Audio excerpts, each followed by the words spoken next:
महत्त्वपूर्ण निर्णय आम्ही घेतलेला आहे। कालच लक्षवेधी विद्यार्थी वाहतूक करत असलेल्या बसेस किंवा विद्यार्थी वाहतूक करत असलेल्या ज्या काही गाड्या आहेत त्यामध्ये अपघाताची मालिका सातत्याने होत आहे। गेल्या अनेक वर्षापासून आपल्याला ही कल्पना आहे की राज्यामध्ये रोड ॲक्सिडेंटचं प्रमाण हे मोठ्या प्रमाणात झालेलं आहे। याचं कारण आम्हाला कळलं की 40% जे पादचारी असतात ते अपघातामध्ये बळी पडतात, टू व्हीलरवाले जे असतात ते सुद्धा अपघातामध्ये बळी पडतात। अशी त्यांची संख्या फार मोठ्या प्रमाणात 60% तर बळी पडणाऱ्यांची संख्या ही रस्त्यावरून ट्रॅफिकच्या माध्यमातून किंवा क्रॉसिंगच्या माध्यमातून जे लोक ट्रॅफिकच्या ज्या सूचना असतात त्याचं अवलोकन न करत असल्यामुळे मृत्युमुखी पडत असल्याच्या गोष्टी आमच्या निदर्शनास आलेल्या आहे।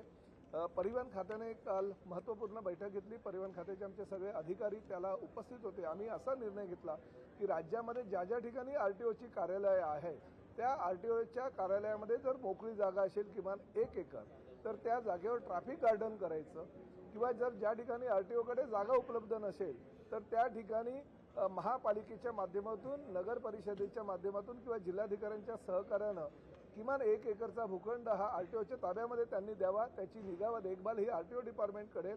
राज्य शासनाच्या व केंद्र शासनाच्या रोड सेफ्टीचं जे फंड आमच्याकडे भरपूर मोठ्या प्रमाणात उपलब्ध होत आहे त्यातून तो खर्च करेल। किमान एका ट्रॅफिक गार्डनसाठी 1 कोटी रुपये आम्ही खर्च करू।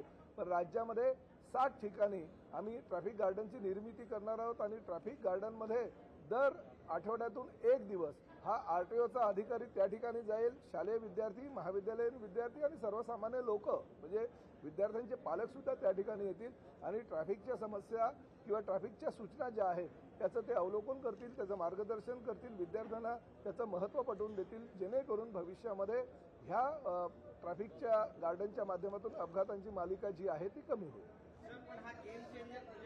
हा गेम चेंजर प्रोजेक्ट पूर्ण देशाच्या दृष्टिकोनातून ठरेल, कारण पहिला महाराष्ट्र हे पहिलं राज्य आहे की ट्रॅफिक गार्डनच्या माध्यमातून विद्यार्थ्यांना त्याचबरोबर महाविद्यालयीन विद्यार्थी आणि सर्वसामान्य त्या विद्यार्थ्यांच्या पालकांना सुद्धा ट्रॅफिकचं महत्त्व समजून देतील।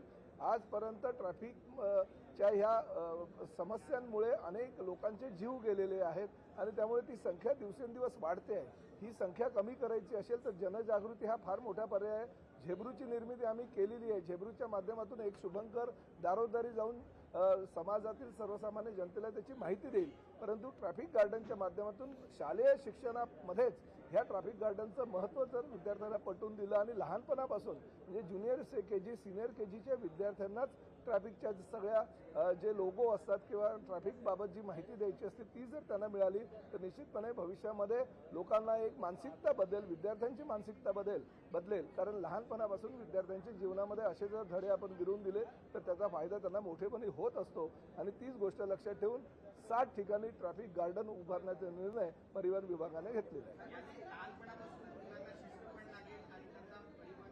लहानपणापासून मुलांना शिस्त लागेल, जे ट्रॅफिकचे लोगो काय आहेत त्याचबरोबर red signal, green signal, yellow signal अशा प्रकारे सिग्नलची माहिती त्यांना मिळेल, झेब्रा क्रॉसिंग काय असतं याची त्यांना माहिती मिळेल आणि त्यामुळे अपघातांची मालिका किंबहुना बंद व्हायला पाहिजे ह्या मताचा मी आहे। कारण शेवटी परिवहन खात्याचा मंत्री म्हणून राज्यामध्ये जर विद्यार्थ्यांचे बळी जात असतील, सर्वसामान्य जनतेचे जर बळी जात असतील ह्या रोड ॲक्सिडेंटमुळे तर निश्चितपणे ते भूषणावं नाहीये। केंद्र शासन आणि राज्य शासन करोडो रुपयाचा खर्च ह्या ट्रॅफिकच्या समस्येसाठी खर्च करतात, रोड सेफ्टीसाठी खर्च करत असतात। त्याचा विनियोग जर अशा प्रकारे केला तर एक चांगलं उद्यान सुद्धा सर्वसामान्य जनतेला मिळेल जे 365 दिवस खुलं असेल, परंतु आठवड्यातून 1 दिवस आरटीओचे अधिकारी जाऊन त्यांना सगळी माहिती देईल, त्यांना सगळे नियमावली चे धडे जे आहेत ते दिले जातील। त्यामुळे मुलं जशी मोठी होत जातील तशी त्यांना शिक्षणाबरोबर ट्रॅफिकचं महत्त्व सुद्धा कळायला लागेल।